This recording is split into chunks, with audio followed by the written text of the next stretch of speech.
يا أيها النبي إنا أرسلناك شاهدا ومبشرا ونذيرا وداعيا إلى الله بإذنه وسراجا منيرا وبشر المؤمنين بأن لهم من الله فضلا كبيرا.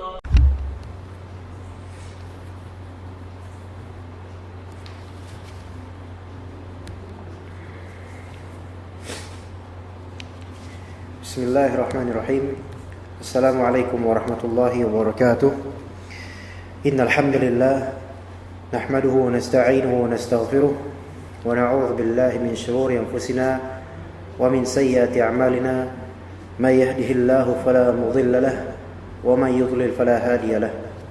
Asyhadu an la ilaha illallah wahdahu la syarika lahu wa asyhadu anna Muhammadan 'abduhu wa rasuluhu la nabiyya ba'dahu.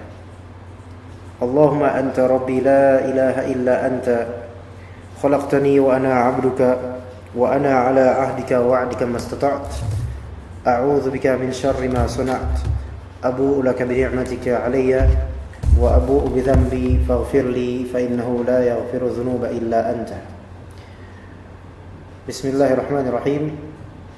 Insyaallah taala kita akan melanjutkan perjalanan kita dalam mengkaji kitab atau salah satu kitab induk hadis yang penting, yaitu kitab Sunan An-Nasa'i As-Sughra atau kitab yang disebut kitab Al-Mujtaba karya Imam Ahmad bin Syu'aib An-Nasa'i rahimahullah ta'ala. Kita akan memulai perbincangan kita pada sore kali ini, hadis kelima dari kitab Sunan An-Nasa'i As-Sughra. Hadis ini masuk ke dalam bab kelima dalam kitab At-Taharah. Bab tersebut dinamakan bab at-targhib fi siwak. Bab at-targhib fi siwak yaitu bab anjuran dan motivasi untuk bersiwak. Jadi hadis kelima ini akan membicarakan tentang suatu keutamaan yang terdapat dalam perbuatan siwak, baik keutamaan hissi atau keutamaan ma'nawi. Keutamaan hissi yaitu keutamaan untuk fisik kita, dan keutamaan ma'nawi yaitu keutamaan yang bersifat spiritual atau hal-hal yang bersifat rabbani. Satu hadis untuk bab kelima ini, bab at-targhib fi siwak. Bab at-targhib fi siwak, dan hadisnya Al-Imam An-Nasa'i rahimahullah berkata, kita baca terlebih dahulu. Akhbarana Humaid bin Mas'adah wa Muhammad bin Abdul A'la an Yazid wa huwa ibnu Zurai' qala haddathani Abdurrahman ibnu Abi Atiq qala haddathani Abi qala sami'tu Aisyah 'an an-nabiy sallallahu alaihi wasallam qala as-siwaku madharatun lil fam mardatun lirrabb. Insyaallah sebagaimana biasanya kita akan menjabarkan tentang rijalus sanad ya.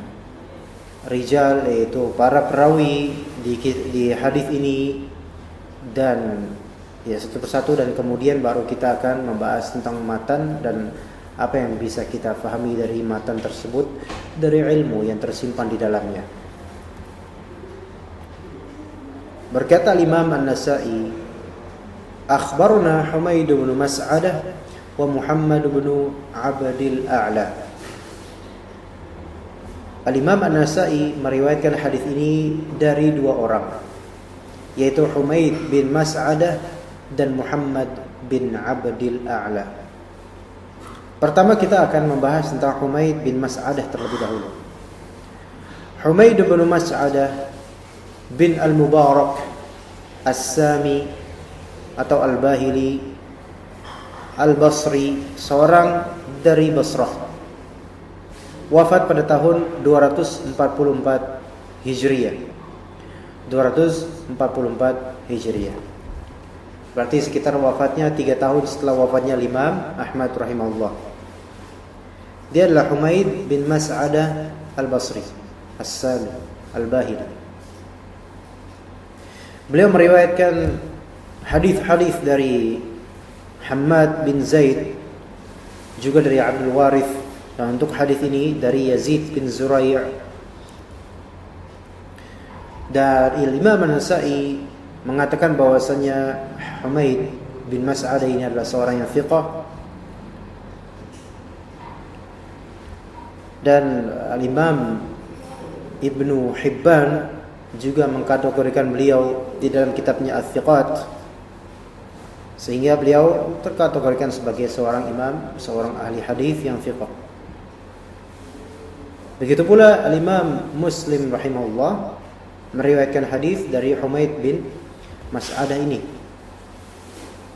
Selain itu, Imam Nasa'i, At-Tirmidzi, Abu Dawud dan juga Ibnu Majah, mereka semua juga meriwayatkan hadis Humaid bin Mas'adah.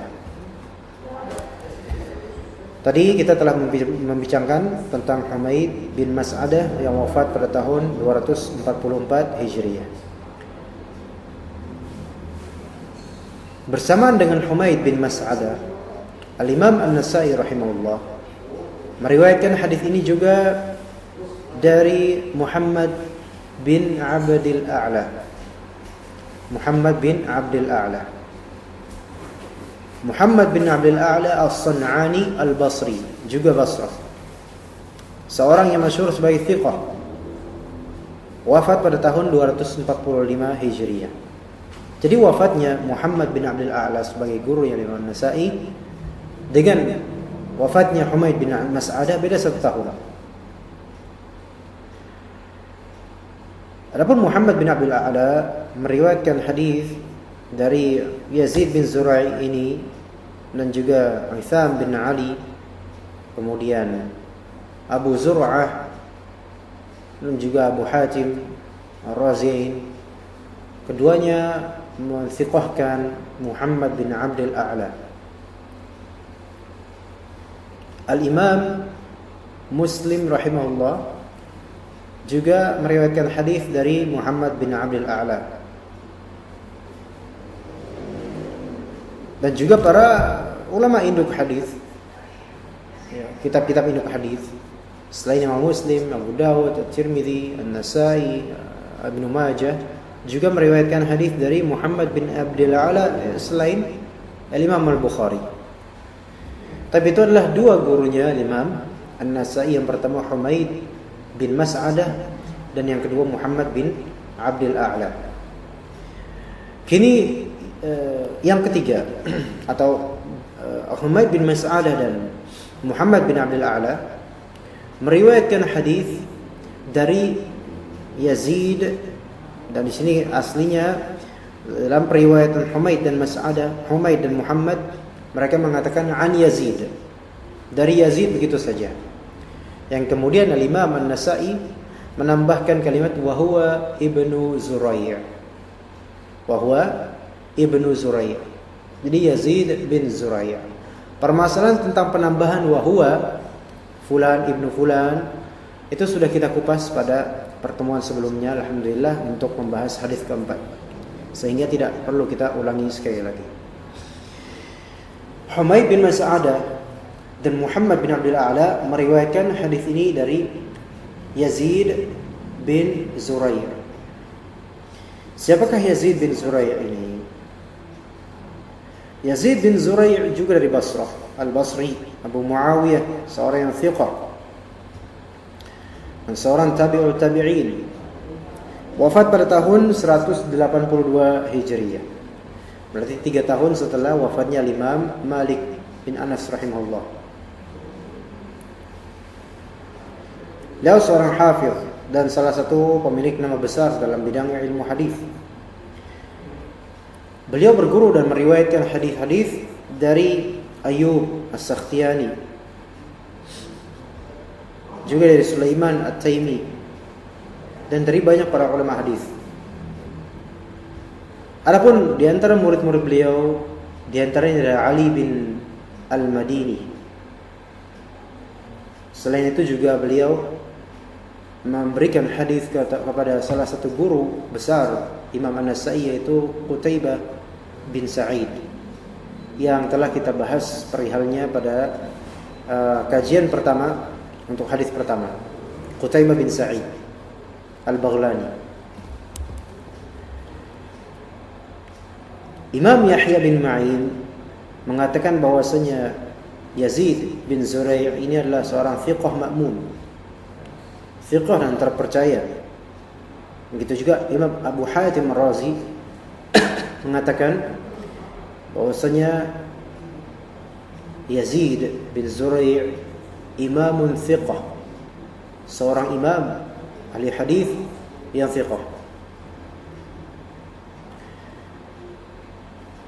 Dan begitu juga para ulama lainnya seperti Imam Ahmad, mereka menta'dil Yahya bin Zurai' atau Yazid bin Zurai' ini disebabkan kethiqahan beliau dan kebaikan beliau dalam ilmu hadis. Wafat pada tahun 182 Hijriah rahimahullahu taala. Jadi tadi kita hafalkan Imam Ahmad bin Shu'aib An-Nasa'i meriwayatkan hadis ini dari dua syekh. Ya. Yang pertama adalah Humaid bin Mas'adah, dan yang kedua adalah Muhammad bin Abdil A'la. Humaid bin Mas'adah dan Muhammad bin Abdil A'la meriwayatkan hadis ini dua-duanya dari Yazid bin Zurai'. Dan Yazid bin Zurai' berkata, Haddathani Abdurrahman bin Abi Atiq. Haddathani Abdurrahman bin Abi Atiq. Berarti di sini Abdurrahman bin Abi Atiq meriwayatkan hadis ini secara personal kepada Yazid bin Zurai'. Wallahu a'lam. Abdurrahman bin Abi Atiq. Siapakah Abdurrahman bin Abi Atiq itu? Kita perhatikan di sini namanya Abdurrahman. Tetapi ternyata Abu Atiq bukanlah bapaknya beliau langsung, melainkan Abu Atiq itu adalah kakeknya Abdurrahman. Jadi lafal Abdurrahman bin Abi Atiq itu ada ringkasan, diloncati nama bapaknya. Berarti nama lengkapnya gimana? Nama lengkapnya Abdurrahman bin Abdullah bin Abi Atiq, ya. Dan Abu Atiq itu nama aslinya adalah Muhammad. Jadi Abdurrahman bin Abdullah bin Muhammad bin Abdurrahman bin Abi Bakar As-Siddiq. Berarti di sini Abdurrahman bin Abi Atiq yang ada di sanad itu adalah cucunya Abu Bakar As-Siddiq. Kalau kita perhatikan tadi urutannya, Abdurrahman bin Abdullah bin Muhammad bin Abdurrahman bin Abu Bakar As-Siddiq. Kita ulangi, nasabnya Abdurrahman bin Abi Atiq adalah Abdurrahman bin Abdullah bin Abi Atiq Muhammad bin Abdurrahman bin Abi Bakar As-Siddiq. Berarti Abu Bakar As-Siddiq punya anak bernama Abdurrahman.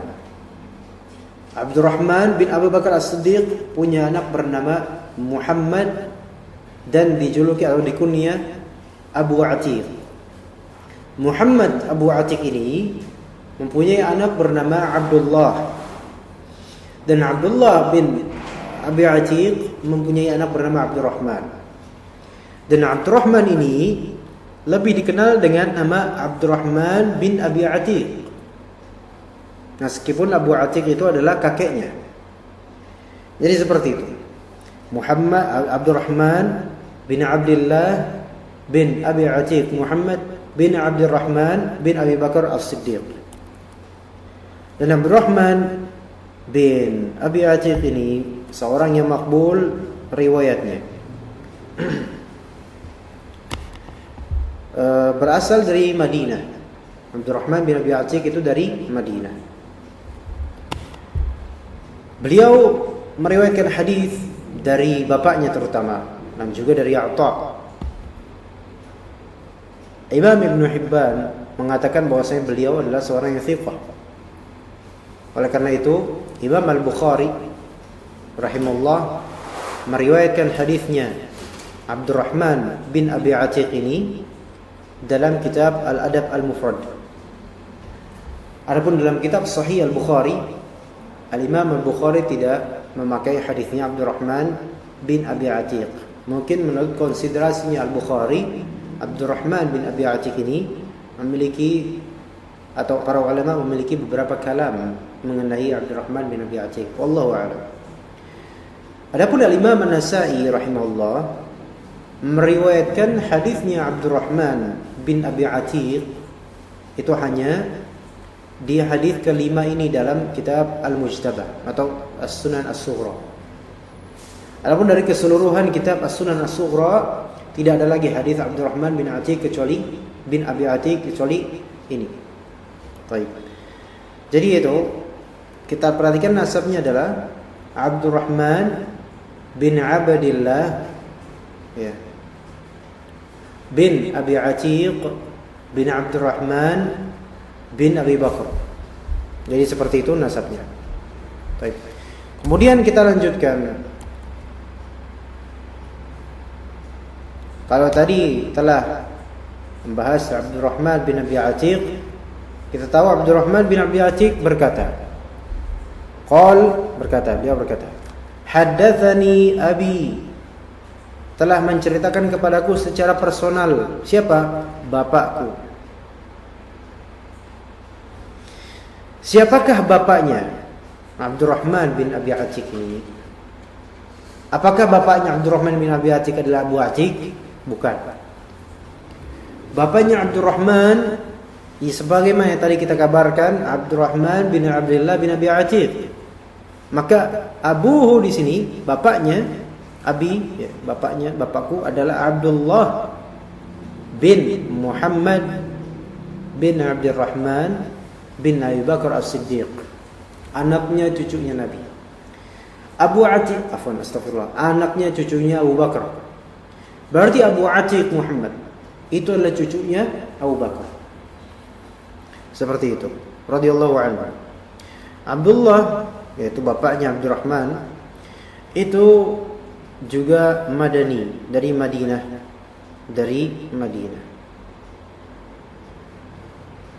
Dan di antara karakteristiknya di sini di kitab As-Sunan As-Sughra bahwasanya Abdullah bin Abi Atiq ini juga hanya terdapat satu hadisnya di kitab Sunan An-Nasa'i As-Sughra ini.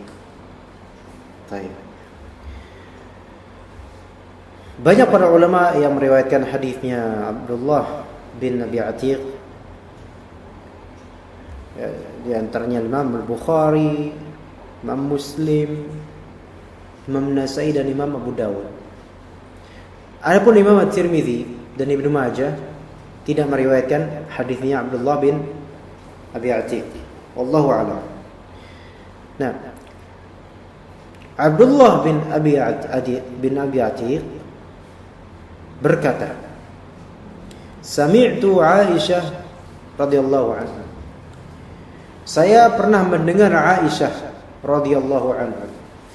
Dan Aisyah binti Abi Bakar As-Siddiq, Ummul Mukminin, paling berilmunya perempuan tentang agama, afqahun nisa secara mutlak.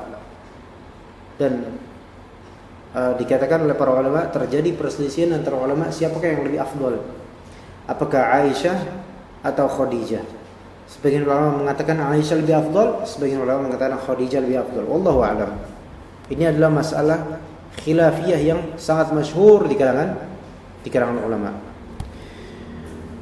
Sayyidatina Aisyah wafat pada tahun 57 Hijriyah, sebagaimana masyhurnya juga. Dan banyak hadis-hadis beliau radhiyallahu anha di kitab As-Sunan An-Nasa'i As-Sughra ini. Taib. Itu penjabaran tentang beberapa rijal as-sanad. Itu beberapa hal berkaitan dengan mereka biografi masing-masing. Kalau kita perhatikan di sini, derajat hadis ini sahih, tetapi sanad hadis ini hasan disebabkan Abdurrahman bin Abi Atiq itu adalah seorang yang makbul, hasan, tidak sampai derajat ke sahih. Ala kulli hal hadis ini makbul, dan dengan penjamaan hadis-hadisnya yang lain adalah dia sahih, walaupun sanadnya hasan dan tidak masalah. Hadis ini kalau kita hitung jumlah perawinya, kita akan menemukan Imam An-Nasa'i meriwayatkan dari Humaid bin Mas'adah dan juga Muhammad bin Abil A'la.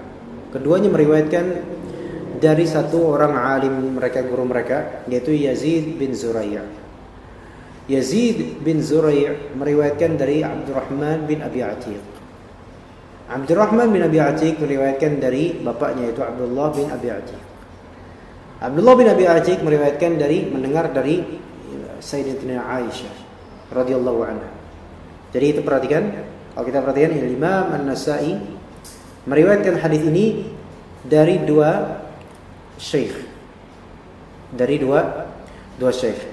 Yang pertama dari Humaid bin Mas'adah, yang kedua dari Muhammad bin Abdil A'la. Jadi nilainya satu tingkat, satu. Nah, Humaid bin Mas'adah dan Muhammad bin Abdil A'la meriwayatkan hadis ini dari an Yazid, yaitu Yazid siapa? Kata Imam An-Nasa'i, wa huwa ibnu Zurai'. Yazid bin Zurai'. Mereka semua ini, tiga orang ini Basrah, dari Basrah. Yazid bin Zurai' meriwayatkan hadis kelima ini dari Abdurrahman bin Abi Atiq di Madinah. Yaitu Abdurrahman bin Abi Atiq adalah cucunya Abu Bakar. Kalau tadi kita jelaskan nasabnya Abdurrahman bin Abi Atiq adalah Abdurrahman bin Abdillah bin Muhammad Abu Atiq bin Abdurrahman bin Abu Bakar As-Siddiq. Abdurrahman bin Abi Atiq meriwayatkan dari bapaknya. Jadi ini udah tiga ya. Dari Humaid bin Mas'adah dan juga Muhammad bin Abdul A'la satu. Kemudian yang kedua dari Yazid bin Zurai'. Yang ketiga dari Abdurrahman bin Abi Atiq. Yang keempat dari bapaknya Abdurrahman, yaitu Abdullah bin Abi Atiq.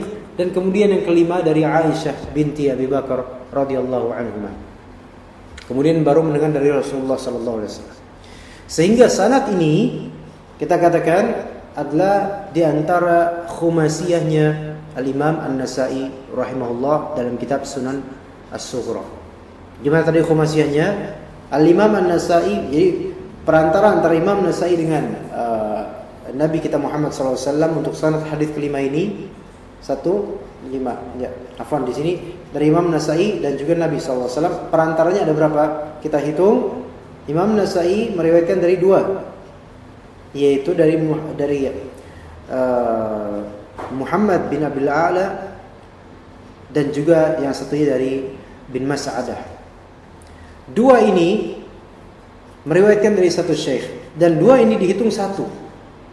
Dua ini dihitung satu, bukan dihitung dua, walaupun personnya ya ada dua. Syekhnya Imam Nasai untuk hadis ini ada dua, tapi dia satu tabaqah, satu tingkatan. Humaid bin Mas'adah dan juga Muhammad bin Abdul A'la. Tingkatan kedua, tabaqah kedua, yaitu dari Yazid bin Zurai'. Tabaqah ketiga dari Abdurrahman bin Abi Atiq. Tabaqah keempat dari bapaknya, yaitu Abdullah bin Abi Atiq. Tabaqah kelima yaitu sahabat dari Aisyah radhiyallahu anha, baru dari Nabi sallallahu alaihi wasallam. Jadi begitu caranya kita menghitung tabaqah sanadnya antara perawi kitab usul, yaitu kitab induk hadis, sampai kepada Nabi sallallahu alaihi wasallam. Jadi itu yang disebut dengan hadis dengan sanad khumasiyah. Khumasi. Di antara khumasiyat 5 tabaqat untuk satu hadis. Wallahu taala a'lam. Di antara hal yang juga perlu kita tahu, hadis ini diriwayatkan oleh Imam An-Nasa'i di kitab At-Taharah, ini hadis kelima di bab kelima di kitab Al-Mujtaba, ya, Sunan As-Sughra. Dan juga Imam An-Nasa'i meriwayatkan hadis ini dalam kitab beliau As-Sunan Al-Kubra dengan jalur periwayatan yang juga sama. Humaid bin Mas'adah dan juga Muhammad bin Abdul A'la meriwayatkan dari Yazid bin Zurai', kemudian meriwayatkan dari Abdurrahman bin Abi Atiq dan dari bapaknya dari Aisyah dan sampai seterusnya. Adapun dari kitab induk lain, ya, diriwayatkan oleh Al-Imam Al-Bukhari namun secara mu'allaq, tanpa sanad. Dan juga diriwayatkan sebagaimana dikatakan oleh Al-Imam Syekh Al-Albani rahimahullah. Beliau mengatakan hadis ini hadis yang sahih. Di takhrij, dikeluarkan oleh Imam Ahmad dalam musnadnya sebanyak 4 kali dalam musnadnya Imam Ahmad. Juga dalam kitab Al-Um, Imam Asy-Syafi'i juga meriwayatkan hadis ini. Juga dalam kitabnya Sunan Al-Baihaqi meriwayatkan hadis ini. Ya. Dan semua dari riwayat Imam Ahmad, kemudian riwayat Imam Asy-Syafi'i dalam musnadnya, riwayat Imam Syafi'i dalam Al-Um, juga riwayat Imam Al-Baihaqi dalam As-Sunan. Mereka bertiga ujung-ujungnya sanadnya melalui jalur bapaknya Abdurrahman bin Abi Atiq. Kita lihat tadi Abdurrahman bin Abi Atiq, bapaknya. Kalau Abdurrahman bin Abi Atiq itu derajatnya hasan. Tetapi 3 perawi ini, yaitu Imam Ahmad, Imam Syafi'i dalam Al-Um dan juga Imam Al-Baihaqi, mereka meriwayatkan dari ke bapaknya Abdurrahman bin Abi Atiq, yaitu Abdullah bin Abi Atiq Muhammad bin Abdurrahman bin Abi Bakar As-Siddiq, yang seorang thiqah dan hadisnya sahih dari Aisyah radhiyallahu anha. Sehingga hadis-hadis Imam Ahmad dan Imam Syafi'i itu lebih sahih dibandingkan hadisnya Imam Nasa'i untuk hadis kelima ini. Oleh karena itu kita katakan bahwasanya hadis kelima itu hadis sahih. Hadis kelima dalam Sunan Nasa'i hadis sahih, namun sanadnya hasan disebabkan ada anaknya Abdullah bin Abi Atiq, yaitu Abdurrahman bin Abi Atiq. Seperti itu. Baik. Wallahu taala alam. Itu faedah-faedah sedikit tentang sanad-sanadnya dan juga tentang takhrij hadis ini. Kita telah menyelesaikan dari sami'tu Aisyah 'anin Nabi sallallahu alaihi wasallam. Dari Nabi kita Muhammad sallallahu alaihi wasallam, beliau berkata, "As-siwaku matharatun lil fam mardatun lirrabb." As-siwaku matharatun lil fam mardatun lirrabb. Masih pembahasan tentang siwak. Ya. Kita tahu siwak yaitu bersiwak, matharatun lil fam, yaitu mutahhirun lil fam. Ya, siwak itu yutahhirul fam, membersihkan mulut. Dan kita sudah membahas di hadis sebelumnya, 2 hadis sebelumnya, bahwasanya siwak itu tidak hanya membersihkan gigi, melainkan dia juga bisa membersihkan gusi pun bisa. Dan Rasulullah SAW pun membersihkan lidahnya dengan siwak. Dan air liur hasil dari gesekan siwak pun ditelan ke bawah kemudian sampai ke lambung dan bisa membantu pencernaan dengan baik. Jadi manfaat siwak itu bahkan tidak hanya terbatas pada mulut semata dan isinya, melainkan juga pada kesehatan pencernaan. Ini adalah sebuah hal yang telah diteliti oleh para dokter. Ya. Jadi air liur hasil gesekan siwak kemudian tertelan ke perut, itu juga bermanfaat untuk perut kita. Allahul musta'an. Nah, oleh karena itu, ya, siwak kan tadi madharatun lil fam, membersihkan mulut. Oleh karena itu Rasulullah SAW kan bersabda, "Laula an asyqa ala ummati la amartuhum bisiwaki 'inda kulli shalah." Sekiranya tidak menjadikan masyaqqah, keberatan untuk umatku, maka aku pasti akan memerintahkan umatku untuk bersiwak sebelum sholat. Kenapa? Karena ketika sholat kita pasti membaca wirid, doa, zikir dan seterusnya, ayat-ayat. Maka ketika kita mengeluarkan suara dan nafas, itu adalah sesuatu yang layak bagi seorang muslim untuk membersihkan mulutnya terlebih dahulu. Makanya disunahkan bersiwak. Sehingga munajat kepada Rabbnya, setelah dia bersiwak mulutnya enak, tidak bau, maka itu lebih memperbaiki keadaan. Bahkan dengan bersiwak dan membersihkan diri, termasuk membersihkan mulut, itu mengundang dekatnya malaikat kepada kita. Dan telah kita tahu bahwasannya malaikat pun mereka merasakan ketidakenakan, merasakan penciuman, merasakan aroma mulut kita ketika berdekatan dengan kita. Sehingga dengan bersiwak dan menghilangkan bau mulut, yang rata-rata bau mulut itu berasal dari lambung, itu membuat, kalau misalnya kita bersih, membuat malaikat semakin dekat. Dan kalau misalnya kita sholat dan malaikat semakin dekat, maka semakin berkah insyaallah ta'ala dengan izin Allah. Ketika kita berdoa, malaikat semakin dekat, malaikat akan semakin mengamini doa kita. Oleh karena itu dianjurkan benar-benar sebelum sholat kita bersiwak atau membersihkan gigi, memperwangi badan. Ya, sebagai adab, bukan kewajiban, tapi sebagai adab. Baik.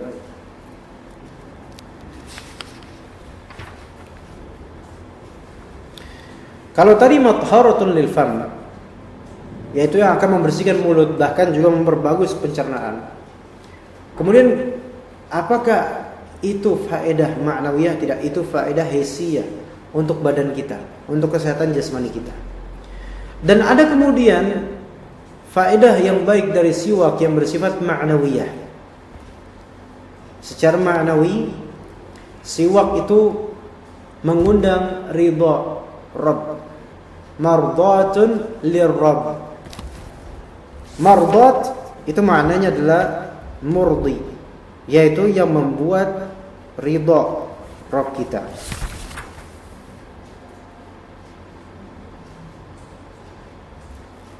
Yaitu membuat ridha Rabb kita.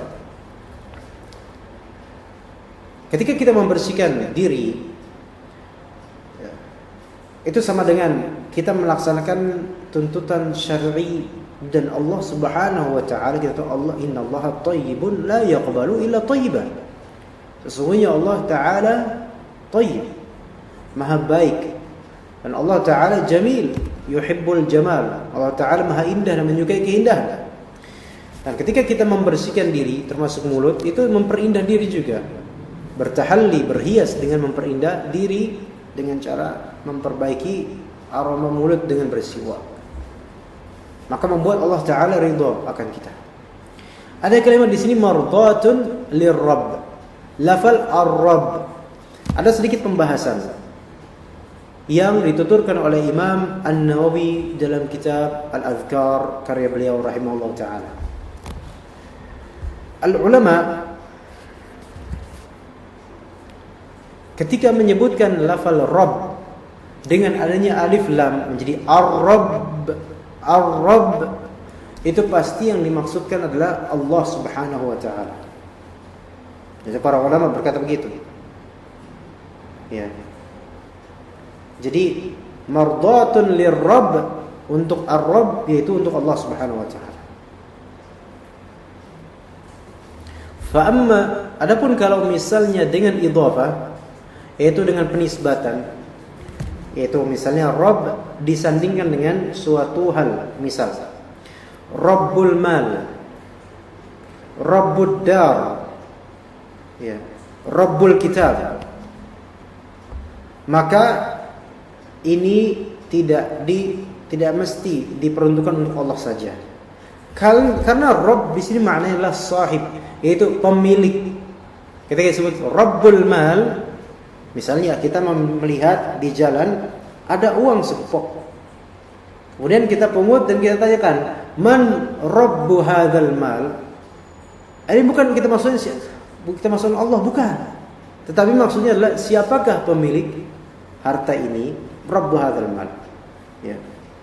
Kemudian kalau kita melihat ada rumah yang cantik sekali, kita pun bertanya-tanya kepada orang, ayol ikhwah, man rabbu hadhihi dar? Maknanya bukan siapakah Tuhan rumah ini, bukan, tetapi siapakah pemilik rumah ini. Nah, jadi lafal Rabb kalau diidhafahkan dengan suatu benda, maka itu maknanya umum, yaitu untuk kepemilikan baik makhluk, kepemilikan makhluk terhadap benda tertentu. Baik. Contoh misalnya, ada sebuah hadis sahih. Nabi SAW bersabda. Jadi ketika itu ada dhalatul ibil, ada unta tersesat. Ya, unta tersesat ini nggak ketahuan punya siapa nih. Rasul dan para sahabatnya melihat unta itu. Mereka bertanya-tanya, unta siapa ini? Kata Rasulullah kepada para sahabatnya, da'ha hatta yalqaha rabbuha. Ya, da'ha hatta yalqaha rabbuha. Apa artinya?